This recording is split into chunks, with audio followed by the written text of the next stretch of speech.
Good afternoon, everybody. Thank you for joining us for this panel discussion today. We're experiencing some technical difficulties, so please bear with us. We're just waiting to get Lizette on the line, but we don't want to delay this process any further. So we thought we'd actually just start with a group of introductions from everybody who's joining us on the panel today, and we're hoping that in a few short minutes, Lizette will be able to join us. As always, you can drop your questions or comments in the chat box, and you can drop your questions in the Q&A box. But just to introduce myself, I'm Khensa Khancu. I work at the Bertha Center, and I work in the Social Systems Innovation Portfolio. And I want everybody on the panel maybe to reflect on what's coming alive for them as you reflect on, this conference, what we've been chatting about since Friday, as you introduce yourselves. So I'm going to start with who appears immediately on my left on my screen. So Billy, maybe we can start with you.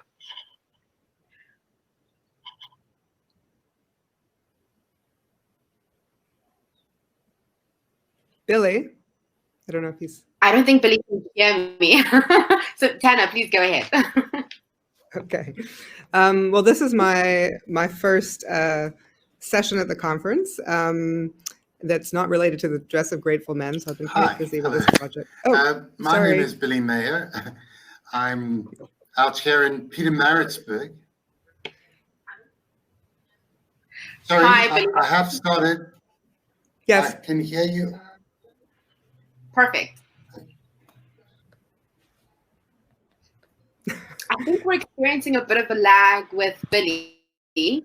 So maybe Tana, go ahead, and Billy, I don't know if maybe you can log out and then come back in, and then we can just take it from there. Tana, go ahead. But are we crossing lines now? Okay. Hi, sorry, can people hear me? Great, so I'm here in Pietermaritzburg, which is...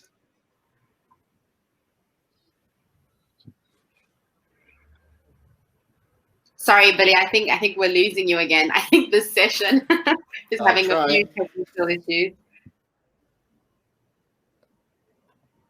Billy?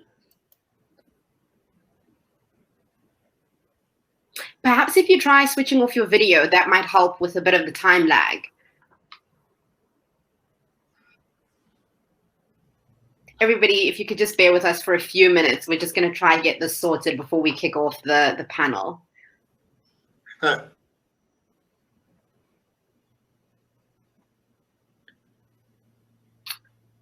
Okay, so I think Billy is going to try to log back in, and maybe in the meantime, Tana, if your connection is strong, maybe you can get us started. Sure. So my name is Tana Paddock, and I'm the organizer behind the Dress of Grateful Men project, which has been going on now since, well, I guess we put the call out back in August to invite men in Cape Town and beyond to contribute, to stitch pieces of a dress together with words of appreciation and gratitude to women in their lives. And yeah, it's been a really, it's been a beautiful project for me to be part of.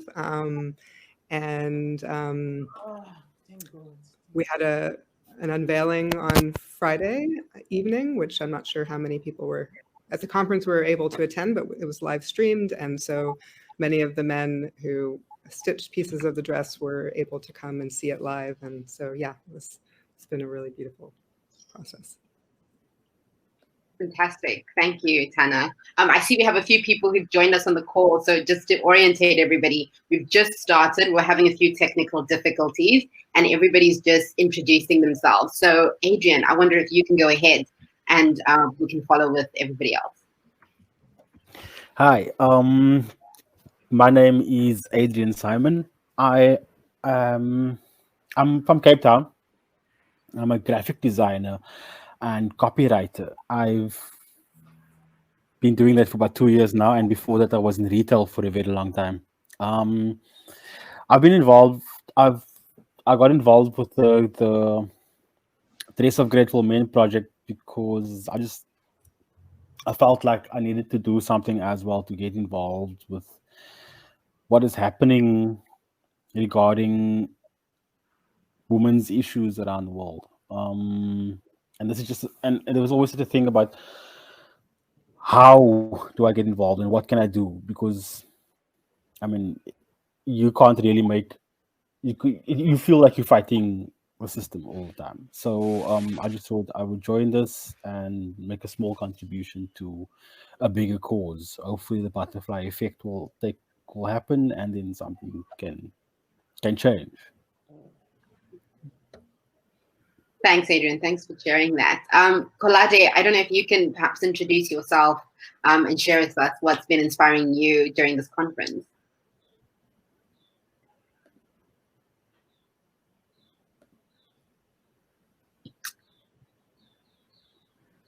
Oh, Kolade, I think we can't hear you. I think your mic might be off. And Khensa, just to let you know, this is all of our first time at the conference besides the Dress of Grateful Men, so we haven't been in any of the other sessions. Thanks, that's good to know. So we're having a hard time answering that question, I think. Okay, no, that's perfect. That's perfect. Let's make sure. Yes, Lizette, we can hear you. Okay. Maybe put your volume up a little louder. Yes. So perhaps maybe while Kolade is sorting out his sound, perhaps you could introduce yourself and just increase your volume. You talking to me? There we go. Yes, that's perfect. Okay. Well, my name is Lizette Chirrime from Mozambique, visual artist, performer, designer. This is how I roll in life. So I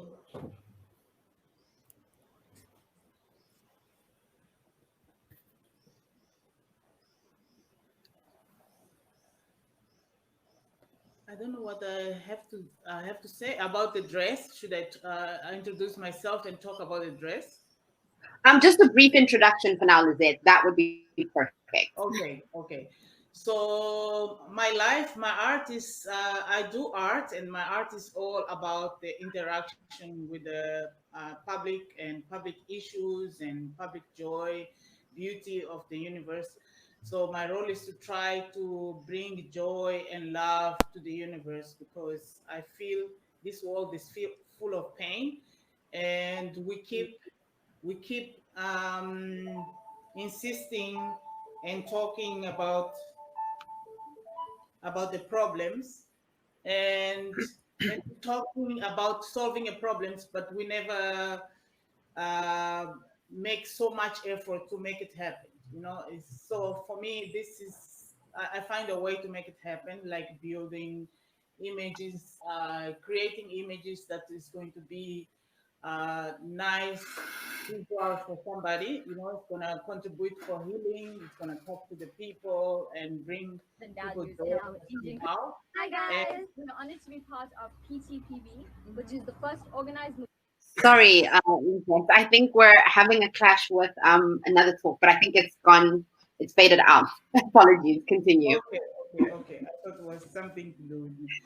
So anyway, by making my way of is my contribution of healing the universe, healing the humanity, healing the life, because we keep crying. We focus a lot on the stress, negativity, and things like that. So I like to remind people that there is a beauty, there is a lot of beautiful things that we can feed from, instead of focus on the negative that we've been fed from the media, from wherever we go. Is just reminding us of the negative things of the world. So my role is to bring you the joy of the universe, love of the universe, the flowers, beautiful, the colors, anyway. I just like to bring love and remind people for love, to smile, to share the beauty, and of course cry, but and not the crying. Don't stay on the negative, and we clean the universe, we heal the universe that we live in. That's my message of the. Thank you, Lizette. That's such a powerful and such a beautiful message. We really appreciate that. Kolade, I'm going to come back to you to check if your sound perhaps is back on. Can we try? I think there's a bit of a lag. No, Kalada, we still can't hear you. So what I'm going to suggest is perhaps you log back out and then come back in, and let's see if that resolves the sound issue. But I think Billy is currently frozen. So I think maybe what we'll do, because we are having a few technical challenges on our side with internet and connection, and thank you so much, everybody, for your patience. But perhaps what we'll do is we'll kick off the session, and then once we've gotten everybody else sorted out, everybody can jump back in. So what I'll do now is hand over the session to Fergus. But as always, drop any comments in the chat box, and in the Q&A, please leave your questions there as well. Fergus. Sure. Thanks so much, Khensa. So I want to follow up with Lizette on this concept of healing and recognizing the role of joy and the arts in terms of healing these kinds of systems, these systems that live in us. Nadisa, one of our other team members, on Friday at the beginning of this gathering, at the beginning of this communion of Build Peace, which is a collection of different peace builders and social justice workers around the world, spoke about healing, and that sometimes the language of the work that we're doing can get in the way of the experience of what it means to mend ourselves and contribute towards amending space and amending society. And it is my personal belief that joy and the experience of joy is not only a way of reconnecting with the universe and with each other, but is also incredibly powerful as a motivating force.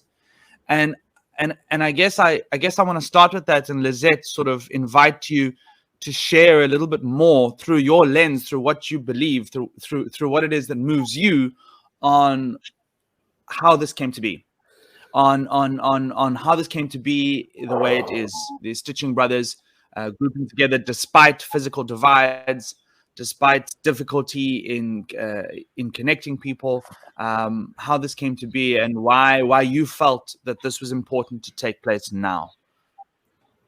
Okay.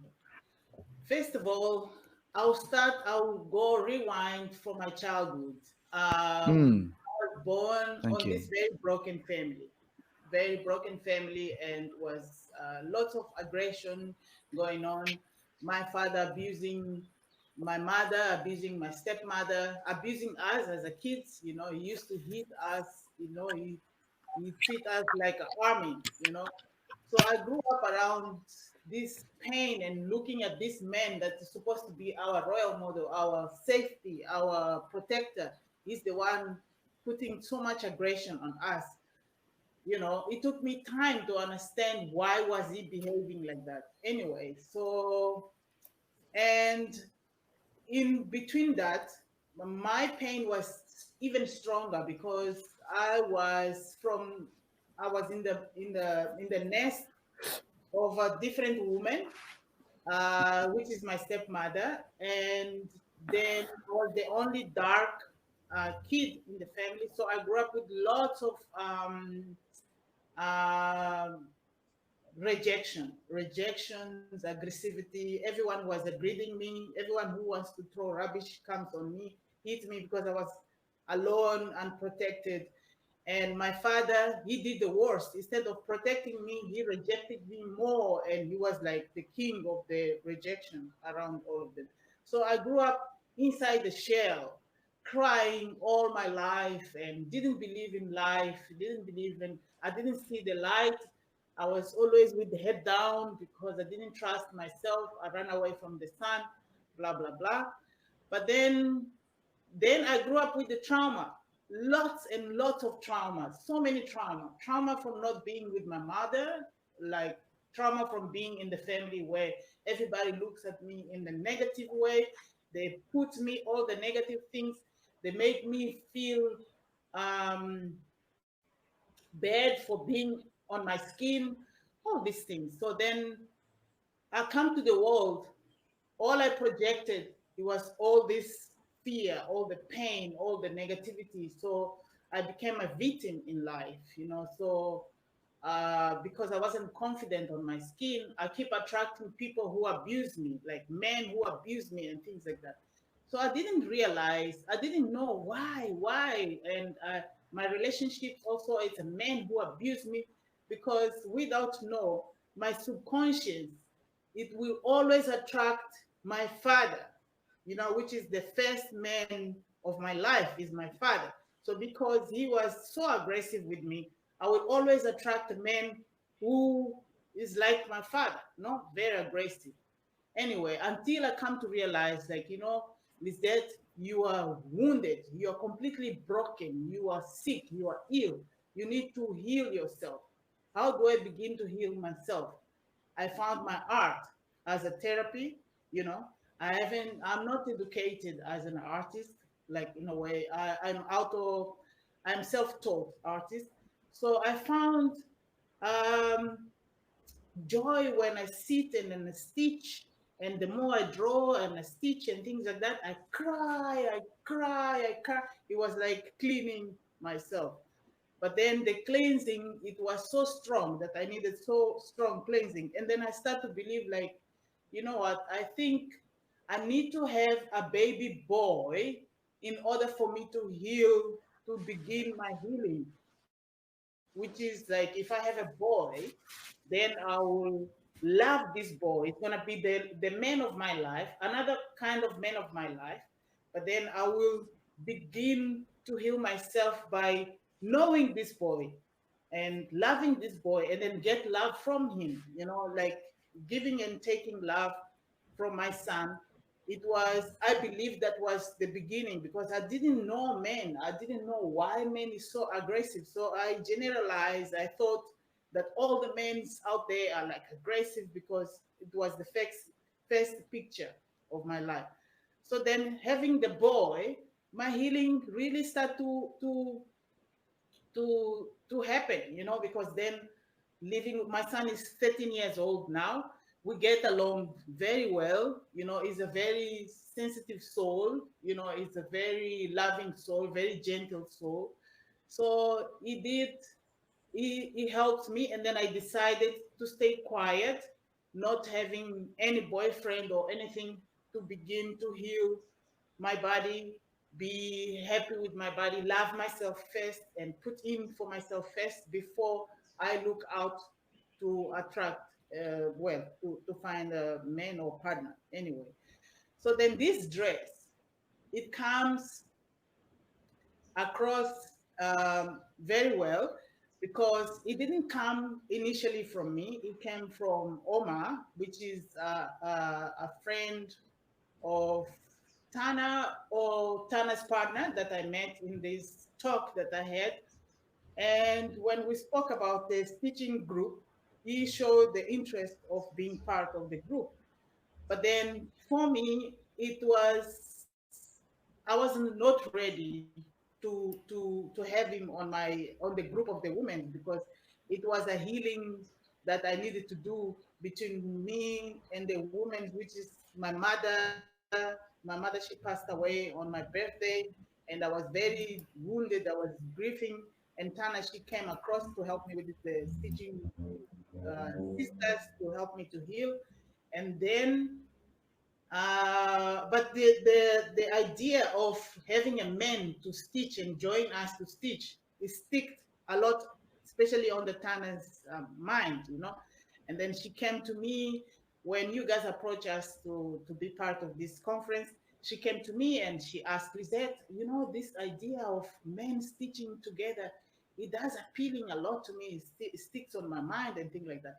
Then I'm like, because I thought of lockdown, and when I saw men stitching, I wanted to give them a role of men, because I have this idea of having a man to help me to make a dress. But this dress was all to be made by keys. I've been collecting the keys all over.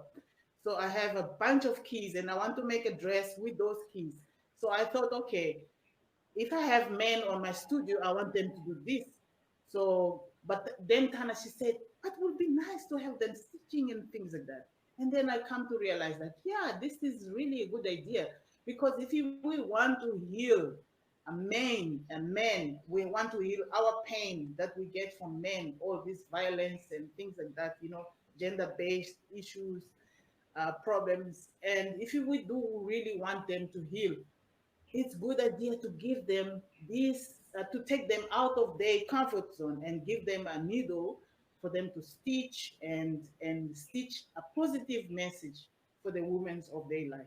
That way, they will be healing themselves. There will be a message that is going to stand there and send to the universe. Is the beginning of a healing for this problem that we all embrace in daily lives, you know, from our neighbors, from our mothers, from our grandfathers, from whatever we know. There's one man, anyone knows a woman who's been abused in this life. So for me, I find that this project very beautiful, and I embrace it very nice. And I would like to continue this dress, like, you know, open this call for more men in this, in the universe, for them to begin to do the healing and appreciate, take a moment to appreciate a woman in their life, because I believe women play a strong role in this universe.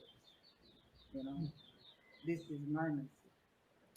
Thank you, Lizette. Thank you so much for that, and particularly gratitude to you for sharing some of your own personal journey and your own personal story, giving us a sense of that origin. I think anybody tuning in or listening to the recording from this will recognize, I think, trends in our own lives, roles that we've played back in time, and recognizing the way that history lives in the present. It continues to wrap itself in the way that we create our future, right?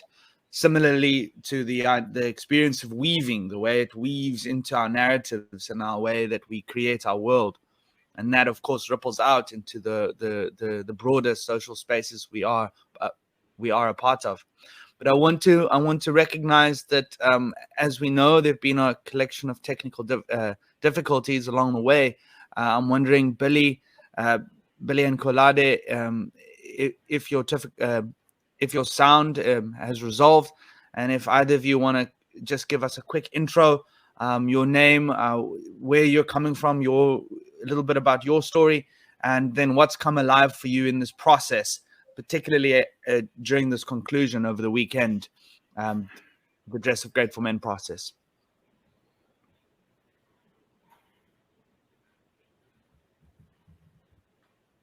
Kolade, we can see you good.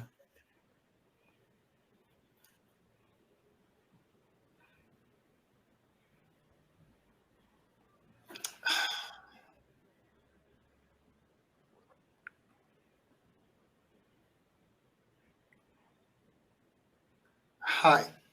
I don't know if you can see or hear me. We can see and hear you. Thank you, Billy. No, Billy? It's a yes.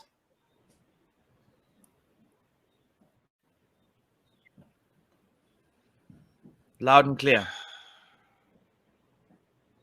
I think there's a bit of a lag, Fergus.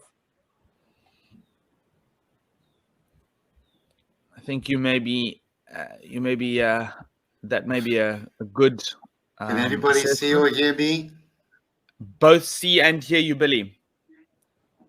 Okay. Well, let me take this time. Sure. And here's Kolade now. No, go ahead, Billy. Who should go first? Go ahead, Billy. Go ahead. You, we're hearing you now.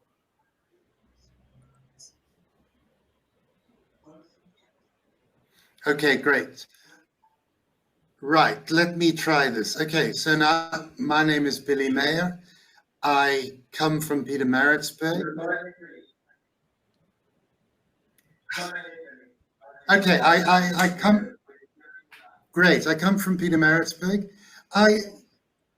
I got involved for all sorts of reasons, but one thing that really resonates with what Lizette was saying was a lot of time in my life I have been a victim of abuse and bullying, and you could see my weight, the fact that I am artistic, that I am not a hegemonic masculinity, and so being I wanted to be part of this dress for a lot of those reasons. And then also, people might have seen the video clip. I work as a teacher about the Bible, and I know so much has been done with the Bible, with theology, to abuse women in so many ways. And myself and my colleagues in our work, we want to empower people who want for whom the Bible is a powerful and true thing. We want to empower them with women positive, gender positive images and ideas from the Bible, because those things do exist. Those are voices that are there in the Bible, and those can become powerful ways of helping people to change. I hope you got all that. All of it. Thank you, Billy. Thank you very much. And Kolade, over to you.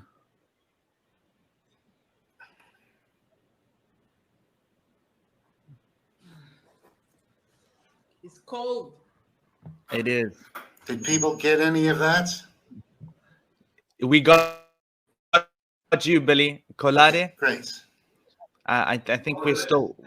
Fantastic. I think we're still not hearing. Great. Okay.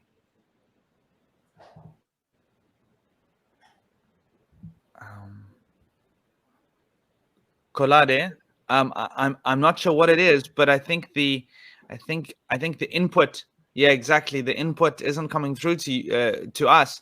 So I wonder if it's either the mic on the left-hand side that might still be muted, or a setting on your computer. I'm not sure.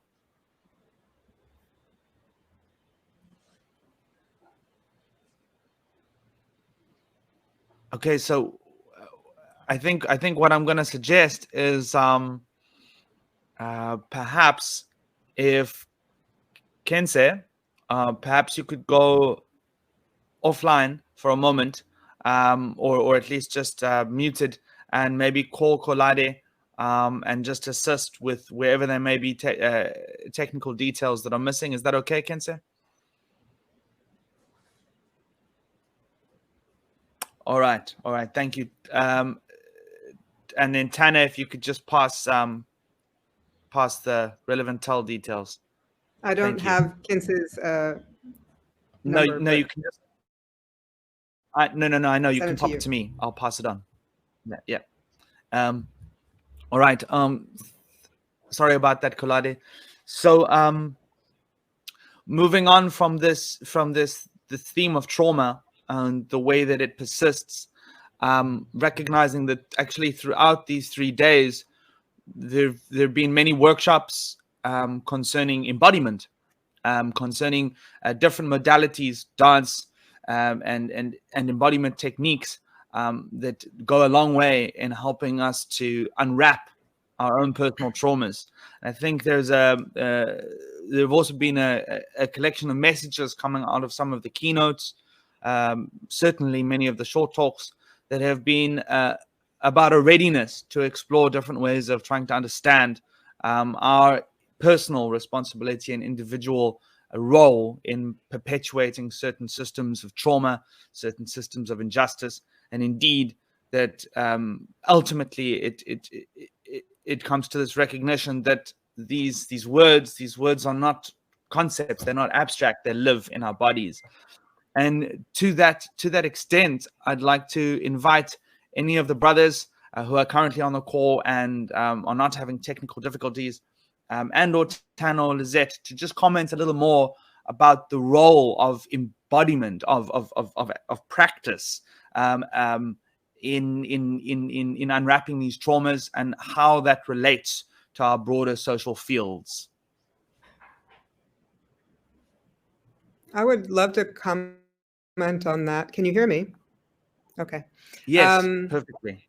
So something that's come up for me through the Stitching Brothers experience, through making this dress, is a lot of thinking around the experience of gender, the experience of masculinity and femininity, and I was just reflecting on how that connects to a nonviolent world that we're trying to create. And it feels that whenever we have these very distinct black and white categories, binary categories, that's a violence, no matter where we see it, and so it feels like the more we can start to explore the masculine and feminine as energies that exist in all of us, and that to different degrees. So for me personally, my whole life, I have not connected to my visual gender very strongly. I'm not connected to being a woman. So it's quite ironic, actually, that I met Lizette and the first thing we did was start a stitching project. Like, that would have been the last thing I would imagine myself doing. Like, I just don't even think about gender actually it's not just something that it's not a category that I think of much. Which is a privilege for sure, because I've grown up in environments that have not necessarily put me in very strong categories. However, the sense of, gender is a continuum, and I feel like I have very strong masculine energies inside me. Other people tell me that I have very strong feminine energies as well, so I guess maybe they feel them more than I do. And so it feels like, for me, this process, what really attracted me to doing this process was very different from what Lizette has said, because I've actually had very, very positive experiences with men in my life. So for me, it was more around the gender bending, this idea of, like, can we break out of what a man is and what a woman is and what a man can do and what a woman can do?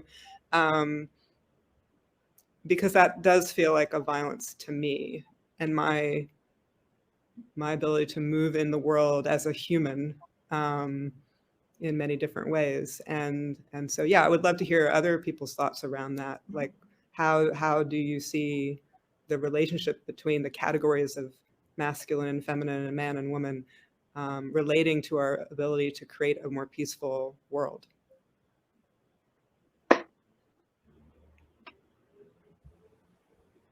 Thank you for that.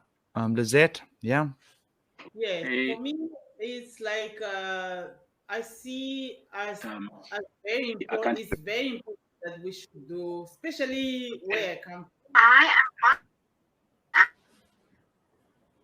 I can hear, but I can't see you, Claudia. I don't know if it's me. I can go ahead, Lizette. Okay, so where I come from, Do you have your Jack division, it's very, very strong, Near the people. Can I carry on? Okay. But I think it's Hello? I'm gonna try. Sorry, Lizette, we can hear you. Please go ahead. Yeah, you're coming ahead. You're coming through clearly. I'm the HP, so I think changing my computer. Yeah. Anyway, so in Mozambique, in Africa, in many parts of Africa, it's like it's a religion, it's a tradition that makes a woman stand on one side. Normally men and women, they don't mix. Like, if you see a gathering of, like, let's say a festive moment, and there will be women sitting in one side, the men sitting in other sides, they never join, and then the woman role is always to serve the men. Men is always in the higher position, and we look for women is like she sits on that place of a servant, in a way. She serves the men, she must take care of men, she's there to look after the men. So for me, it's very important for us to break this ice, and for what I'm doing, I don't know if it's going to be very welcome in my country, because just to see on my post, not it's very, very, very few men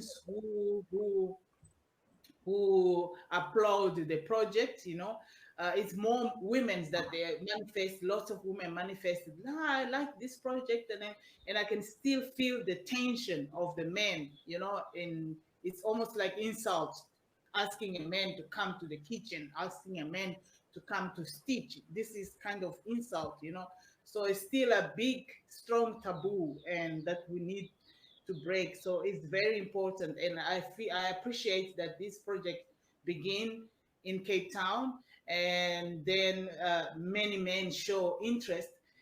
So I think this is going to be a nice beginning, for the men to slowly accepting the idea, of supporting and loving and appreciating a woman, So I really believe it's very important for us to do, to materialize and then to work and to make it happen than to talk about it, because it's very comfortable to talk about it, but not necessarily comfortable to make it happen, to be part of the, stitching brother, to accept, to apologize for the woman, to accept, to recognize or to give value to the woman, to look at women as equal to you, things like that, So it's a long-term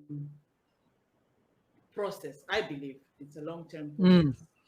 Yeah. Absolutely. And with that in mind, that long-term process, and that in some way the Stitching Brothers Circle and the project that you and Tana launched, with that in mind and those intentions, and that as a beginning of a journey in many ways, the threading of other journeys, of course, but the beginning of one such journey. If I can ask from either Billy or from Adrian, sort of how have you experienced as men in the world, in your own fields, in your own interests, in your own families and social spaces, how have you experienced those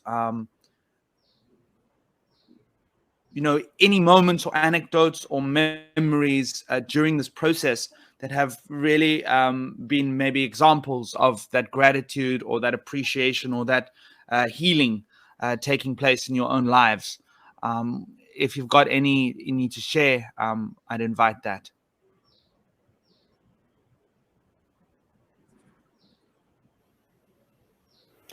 Okay, I can go. It was when I spoke to people, when I told people about what I was doing. Okay, it was celebrated in a way. It was always like, wow, this is really cool. It's really cool of you to take part in something like this, because what people can, when you see me, like my physical layout, I wasn't say layout, my physical form, you want to say that way. I'm your typical male. I look, I'm big. I'm almost 2 meters tall. I'm big built. I've got tattoos all over. I speak in a certain way that people might find intimidating.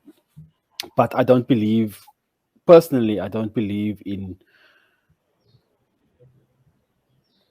gender or specific roles for gender. I don't mean, I never did, and I was raised in that way, even coming from like a community like Michelle's Plain, where we are taught that girls have to be play a certain role, and boys have to play a certain role, and men and women have to play a certain role. And when I spoke to people about the stitching that I wanted to do, everybody was, wow, that's so interesting that you would do something like that. And the funny thing about that is, during lockdown, I taught myself how to knit and crochet as well, whereas before that would have been like a thing. And I was telling my girlfriend that, why didn't they offer us this at primary school or high school? You know what I mean? Why did we have to do woodwork and handwork instead of being able to do needlework? And because it's such a it opens your mind to different things. Like this, like you become more connected to your female energy, like Tana was saying, or your male energy, or whatever energy you have. But for me, I didn't say, I was always very connected with my female energy. I'm always very connected with my feminine side. I'm always very connected with the woman in my life, because I know what they do and what they can do, and what the universe has put them out there to do. Or I have some kind of idea. I don't always know. But the thing that I'm trying to say is that it's taught me to be, it opens your mind into this. There's so much more than just cooking and cleaning and maybe fixing clothes, and you have to kind of put yourself into a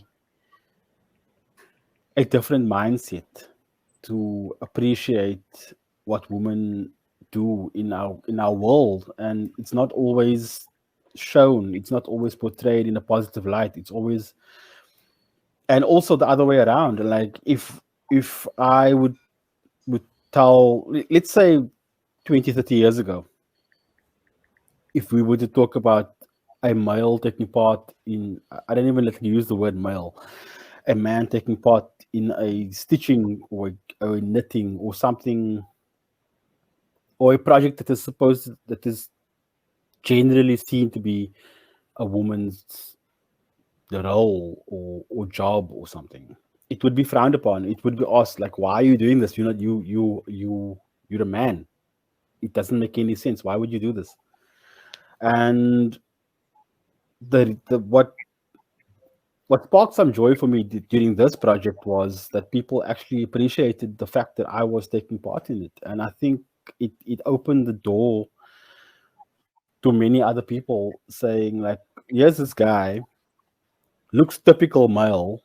I mean, big, bold tattoos, whatever we want to like, but he's doing needlework and stitching. So I think it opened up a door and opened up people's minds to, as the normal or the social construct that has been put in place between men and women is now, it's fading, it's falling apart, because it doesn't serve anybody.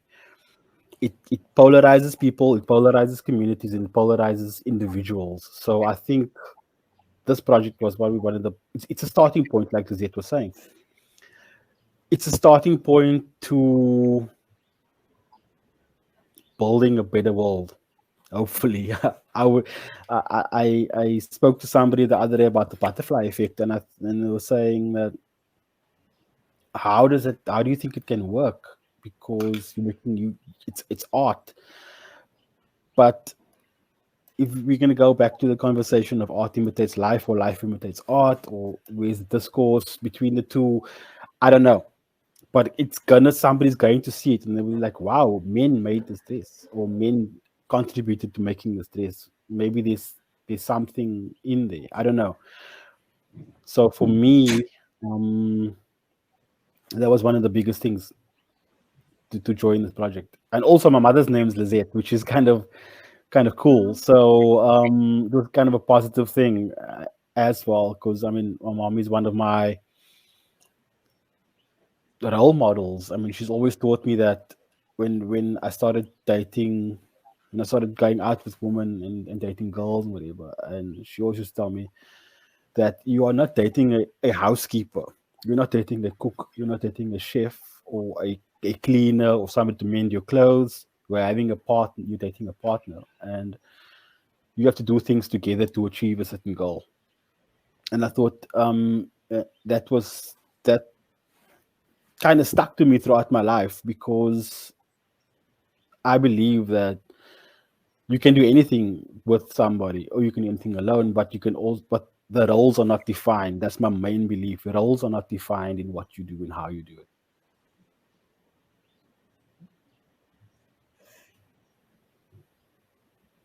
Thank you for that, Adrian. Thank you for that. That really, yeah, that just provides such a crisp color to the experience, and particularly the experience of how an initiative like this, a project like this, has that butterfly effect. It has that ripple effect. Merely by you participating in it and enacting it. And so with that in mind, I'd like to hand over to Billy. Billy, if you have your own sharing in response to that question of how this has been for you and what this has been for your social spaces.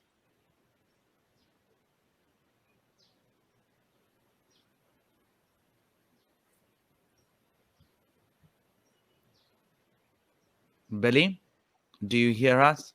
It's a delay, I think, or maybe a It really long is, one. exactly. Fantastic. Right. Can you hear me? Yes. Yes. You getting me? Yes. Yes. But 20 seconds later, you'll I understand. hear you. I hear you. Do you hear me? Yeah. Yeah. Yeah.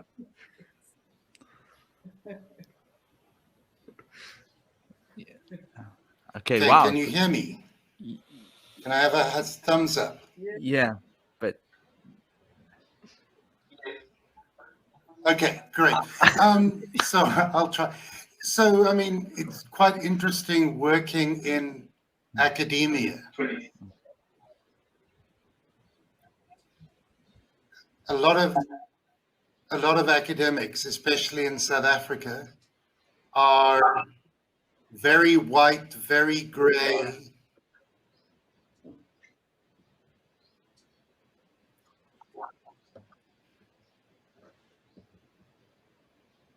Are you hearing this?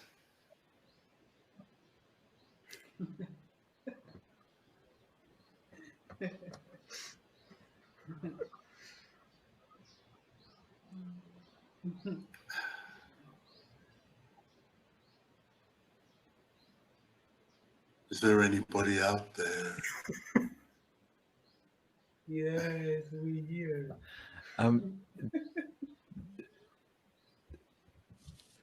Maybe I can call him. I was gonna say, can you just message and let him know that we can hear him perfectly? Okay, I'll just speak and see what happens. Yeah. Okay, so as I say, especially like in Bible conferences, the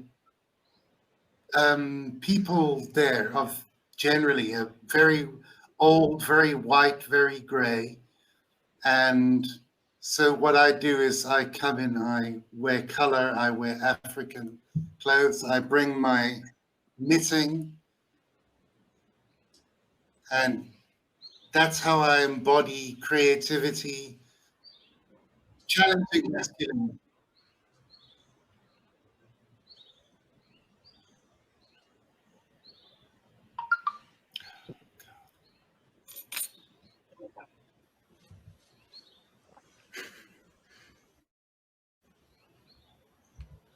Okay, so yeah, so translating this into day to day, I see a question from Rachel Bryant is, yeah, it's just to try and embody something different, to try and embody a different kind of masculinity. What's some of my colleagues call a redemptive masculinity, a masculinity that doesn't that doesn't seek to control women, masculinity that hears women, that that allows women to be, to live, to have their creativity. So I mean, that's some of what I want to say. But I mean, also, I was sharing with some of the people in our group that in these times when we have so many long meetings, in a sense, like this one online, I find that doing things with my hands, crocheting, stitching, knitting, these can be very powerful things, which allow me to feel really in my body a sense of productivity, where so much work stuff is this mind-numbing talk. So I like to do rather than talk often. I can talk too. Okay. I think that's my response. Thank you. Thank you so much, Billy. And I just want to say again, that was crisp and clear. Well received. Thank you. The this way that you articulated sort of gender polarizations, Tana, sort of recognizing that in whenever there's intense binary relationships between different groups, between different identities, that is violence. And I thought that was a very, I think, a very sobering thought to me, because it sort of I guess it immediately poses the question to me as an individual, as a man in social spaces, of how to the degree that my own behavior or my own thinking represents, and sometimes subconsciously represents, a certain sort of opposing or binary masculinity, that is violence. That, by its very nature, by its very performance, by its very embodiment. And I thought of it like as a the more distinct, the more I guess the more distant from one another, the more sharper the edge, almost. And so, just in reference to this this idea of identity polarization that has been explored throughout the weekend, I wanted to know a little bit more about these different ripple effects, and the way that for instance, Billy showing up in an institution that can be quite gray and quite colorless in some ways, and the celebration for Adrian. I would like to know, and Kolade, please answer this one if your audio is working and if you can hear me. But I'd like to know what next. Where does this go? How do we continue to ask these questions? Is there a sense of where this project might be calling you? So I'm posing this to Kolade, really. If you can hear, and if not, then to anybody else who's able and interested in responding. So Kolade.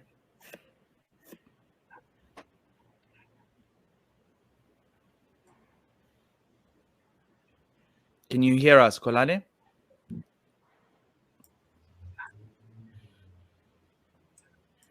Fergus, we did try multiple options to see if we could get Kolade on. So I think perhaps he said he's just going to be on the call and listen. Understood. Thanks so much, Khensa. Thank you for that, and thank you for all your efforts. Really appreciate it.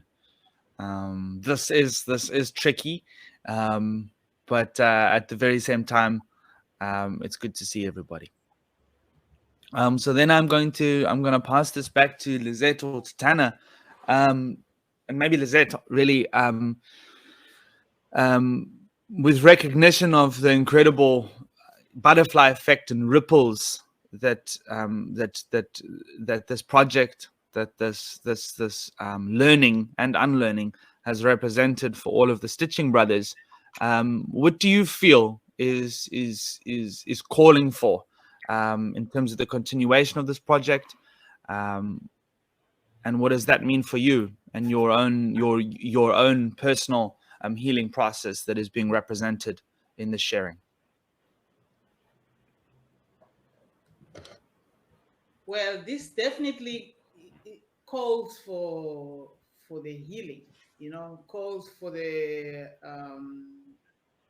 manifestation of the healing from different men and women. The healing is not just for men; it's for women. But this particular project is especially dedicated for men, because of what has been happening So I believe this is going to lead to attract more men, because from the men that they were part of the project, the few men they were part, that they took the role of stitching, they manifested an interest of doing it more, doing it again. They enjoyed the process. So it was a good experience for them to be out of their comfort zone and do something beautiful with their hands in a piece of fabric, and to write a beautiful message for a woman. So it means that it was a good effect. It was a good, the vaccine worked. So I think if you carry on calling and carry on with this project, it will spread the word, and it will spread the message, and it will spread the healing, and it will make a man to be more conscious, not just to hear about it, but is in that moment of making it happening and believing it, and then expressing it and giving his energy to this healing process. So that's all I can say. I believe in this thing. I believe in the healing. I believe in the bright. I believe in the light. There is a light in the end of the tunnel.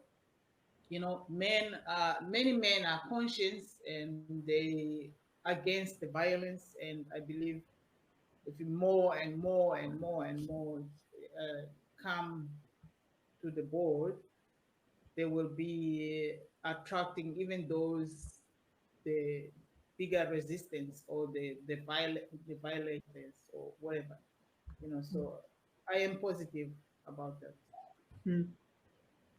Maybe I'd love to add on to that.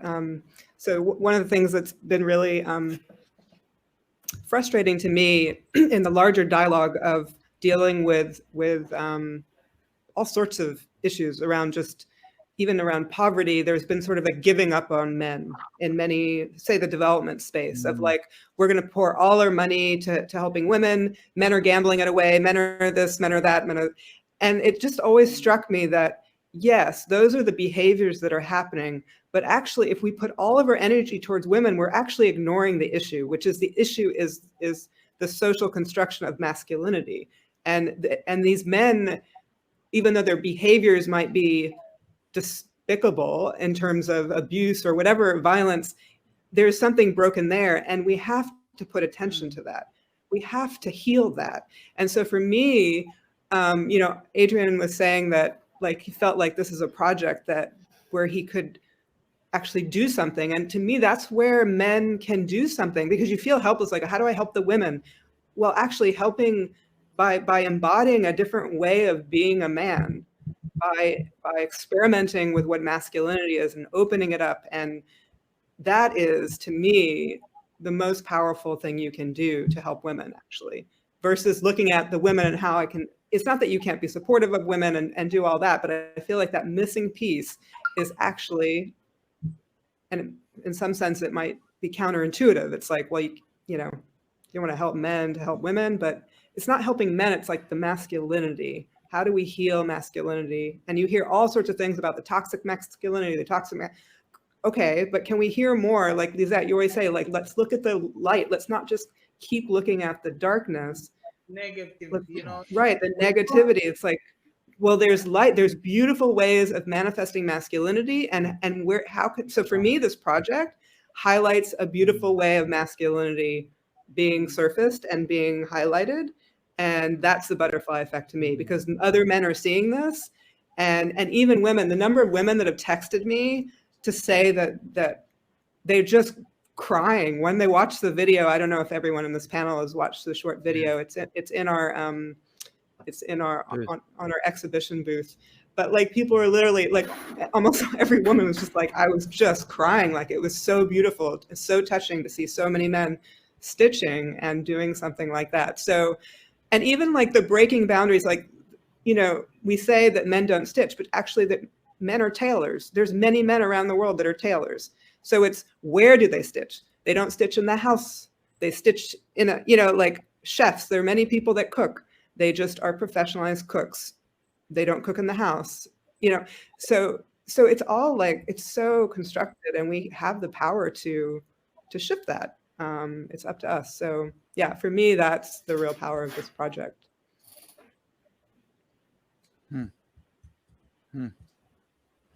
Thank you, Tana, and thank you, Lizette. I just wanna sort of underline the impression that Tana, what you're saying, what that leaves with me. It's often the case that when we see violence in the world, and I mean institutional, socially constructed violence or sanctioned violence, it seems to be a trend, both at an individual, at a collective, and at a sort of social, societal level, to denounce, to condemn, to fight back, to say no, to call it toxic, to label it. And it seems to me that that is like just staring into the abyss some more, because we're not we're not recognizing, as you just put it, that masculinity is as an energy sort of fuses itself in many ways in the way that we live, in the way that people govern, in the way that our economy is structured in all sorts of ways. So we are living with it. It doesn't and we're all living with it, women and men. So in a way, in a way, the way I've sort of recognized, I mean, right from the beginning, when Tana and Lizette first described this project, the way I automatically sort of heard it was, oh, this is an opportunity for brothers, for 27 Stitching Brothers, to almost represent the custodians of masculinity for a process, for a journey, and to embody a process of unlearning and learning, and all of it is being held in the space of gratitude, right? And that space of gratitude is sort of helps to unwind certain things on a personal level, and then that ripples out. So first off, just it seems to me that there's a lot to learn from this approach and this underlying way of thinking about this that you all are representing.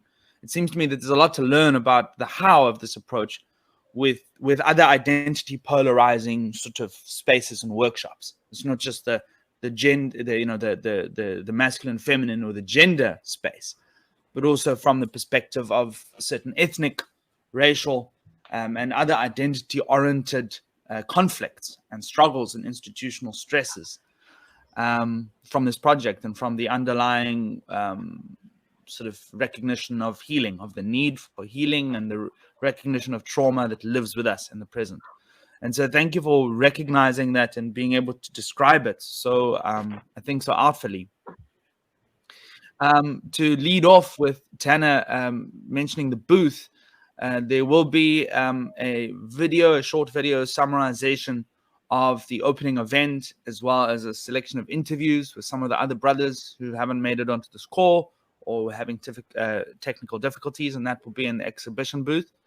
And there will also be the links to the videos and the session from Friday with the opening event. And finally, a fantastic video that I think Tana put together, which sort of provides a little more of the homeliness of where this began, and sort of a little bit earlier in the process, which I'd highly recommend checking in with.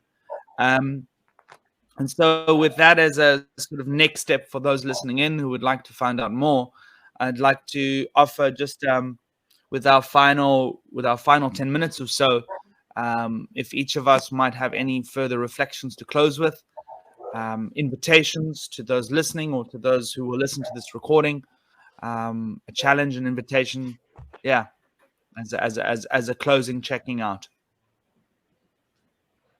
And anyone to start? Well, I would start from first being grateful for the men who took their time and they show the interest of beginning the healing. And thank you for the Stitching Brothers. Thank you for Tana. Thank you for Build Peace for inviting us for giving us this opportunity to begin healing.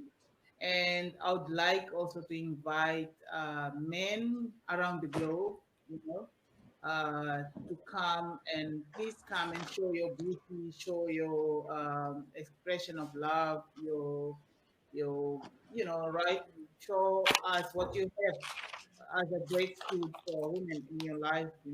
If you would like to add on into the dress, we can make this dress to grow and grow to the size of the universe. So this is my message to you. I hope you can be part of it.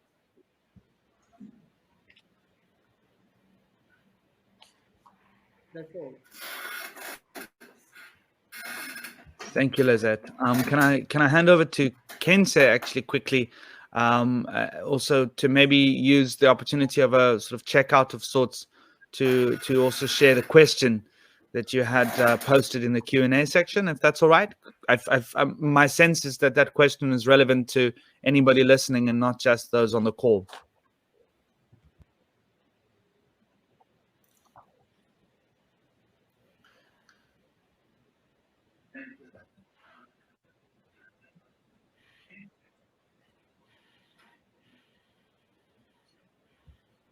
All right, we're not hearing from Khensa just yet. I do know that she also had a couple of technical... Sure, thanks, Fergus. I think for me, those were just sort of like having heard, I think Adrian raised it a little bit earlier, and Tana also tied it into a point about how, toxic masculinity, it doesn't serve any of us, and it can't just be the work of women.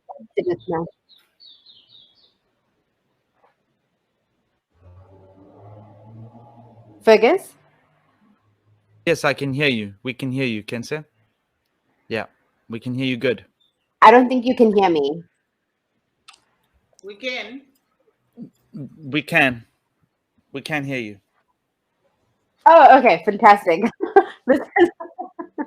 No, that's absolutely fine. I think for me, the reason why I posed the question was just thinking about how I think Adrian was saying a little bit earlier, and Tana was also highlighting the point that toxic masculinity doesn't benefit any of us, but it can't just be women's or girls. We can't just focus on just that segment of the population. So I think for me, it was emphasizing that we need more spaces like this where men can get together and can be invested in the process of dismantling patriarchy, but also thinking about creating generative spaces for themselves as well, because I think that's part of that healing process that we're speaking about.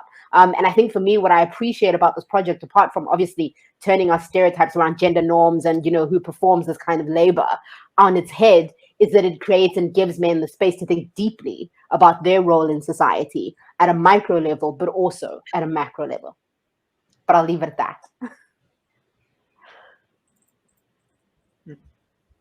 Thank you, Khensa. Yeah, I just want to read out Claire Bell's comment here. She says she recently came across this recently and it resonated. The enemy of feminism isn't men, it's patriarchy. And patriarchy is not men, it is a system, and women can support the system of patriarchy just as men can support the fight for gender equality. Apparently that comes from Justine Musk. Just thought I'd read that out for the audio recording.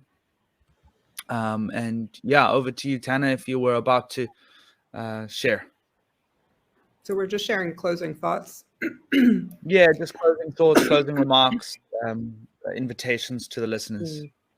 Yeah, I guess something that's coming to my mind is what originally attracted me to connect with Lizette and to work with Lizette was feeling more drawn. I've been in a very intellectual space for many, many years, very online space, and I was feeling drawn to engage with the arts and to do that more with my hands. And so originally when I connected with Lizette, it was really to just help her in the studio with things that someone that has no experience doing fabric art could help with, because I was just yearning to get out of my head, into my body. Yeah, I feel like my mind, there's like a space between my head and my body. And so I'm wanting to kind of, my hope was to help to reconnect those pieces. And so one of the things, and what's been interesting is I found myself moving, even though that was my original intention, moving back towards the organizing. I mean, my role in this was as an organizer, despite that. So it's so easy to just, those patterns of doing. So there's something about the act of stitching, the act of the many of the things that are kind of more conventionally thought of as women's roles are actually really healing to do, to work with our hands more. And they're being framed as, because they're not intellectual, as they're devalued. And I feel like part of that is connected to the kind of, we're so skewed towards the kind of more masculine, the patriarchal way of doing things in the world, that we don't value the things that actually are healing. We need to be in spaces where we're reflecting, the act of just stitching is a very contemplative act, it puts us in a different space. And I feel like that space, more of us need to be in that more contemplative space. And so thinking about, all the kinds of things that are defined as women's roles as devalued, maybe, what if we started to heighten that value and recognize the wisdom, the embodied wisdom that's in those acts, and not only when they're in the professional, because so they're recognized and valued if they're professionalized. And when you professionalize something, then you actually often take out the beauty and the wisdom, and you're turning it into a machine. And so, there's a lot in there, but that's what I'm sitting with.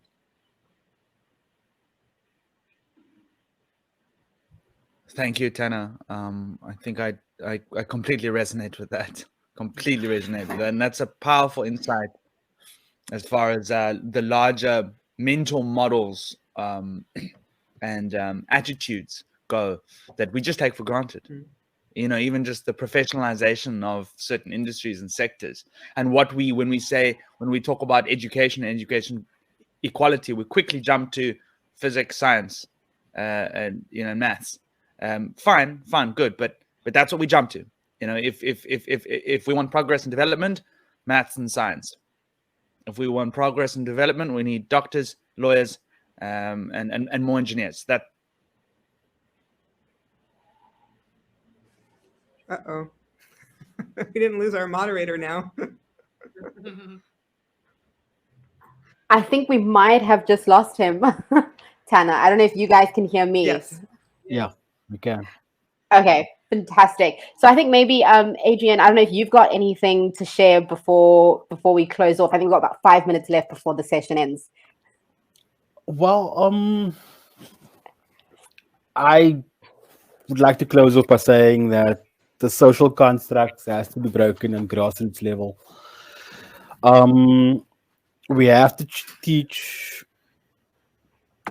male children or boy children or whatever you want to call them that it's okay to do what you're doing in a role that was previously seen as gender specific to female or to your mom or your sister or something like that. So it's okay to stitch. It's okay to go out cooking. It's okay to, I don't know, do anything that was originally, or not originally, but for a long time, many centuries and decades even, considered as female. We have to start there. I think because Tana was saying earlier about the healing process and our things, we're stitching and handwork and needlework because it's a healing process. It's not just a thing that you're doing. And I think that we should teach our boys, we should teach boy children that it's okay to express emotion. I think that's the key, because I grew up on the Cape Flats, which is it's tough because boys don't cry, and I'm not saying it's specific to the Cape Flats, but it's general as well. It's because boys don't cry, and we don't get hurt. We're not emotional. We don't look at things in a certain way that women, in the same way that girls and women do. And I think that's where it needs to start. And I think if we can involve boy children or younger males in projects like this, it will make a difference. I believe that, and I think it's important for them to see that it's not just your mom or your sister that's going to stitch or benefit or be involved in this type of project, but it's okay for you to do that as well.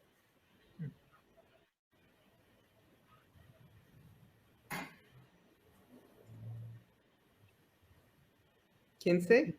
I think we just lost Lizette. Yeah, everybody's dropping off the call. It looks Thanks, like Adrian. I think that's absolutely critical. I see that. I see that. But thanks for those thoughts, Adrian. I think it's so important. I just think about myself as well. I grew up in Gauteng, in a township as well, and exactly what you're saying resonates as well. So, Biddy, I don't know if you can still hear us on the call. Maybe we could hear your thoughts, and then we can bring the session to a close.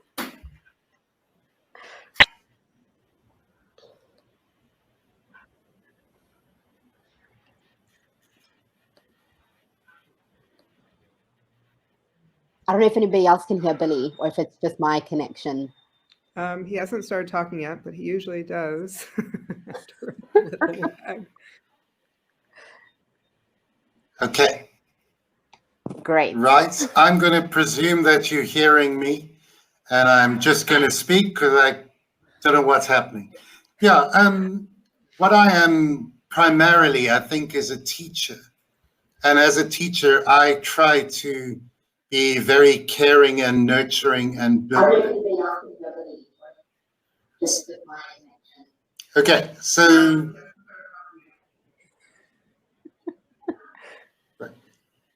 that's it. Be a man, be a teacher, be caring and nurturing.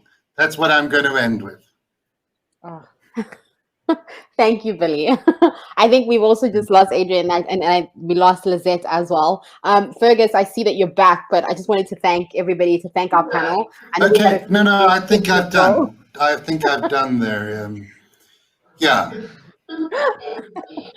Thank you so much to everybody. Thank you to everybody who's attended and for working with us through the session. But again, thanks, Fergus. I'll bring it back to you in terms of what happens next. Thanks, Khensa. You're the personification of backup. Thank you so much. Has everybody checked out? Yeah. Yeah. Okay. Yes. Perfect. Even I had my opportunity. Even I had my opportunity to get bounced off the system. I think we've all had our fair share of technicals. So thanks so much. I think the internet has just checked us out. Yeah. Yes. Thanks, everybody. And again, for those listening, thank you for your patience. We appreciate it very much. If you have any further questions, reflections, or impressions from this session, you're welcome to post it into one of the lounges, and or direct to me or any of the speakers. Connect with us on this platform or off. And like I said, I'd encourage you to go and have a look at the Dress of Grateful Men booth, which will by now have some of the interviews from the opening session and with the Stitching Brothers. So thanks all. And I'm just checking out with my own gratitude to all of you, and to Tana and to Lizette and all the brothers who have contributed towards not just their own healing and their own healing space through the arts and through process work, but really an inspiration and possibly a contagion of people recognizing different ways to initiate and be courageous with their own processes and with their own healing as a starting point for larger shifts in our world. So thanks so much, everybody. Thank you. Thank you. Great. Thank you for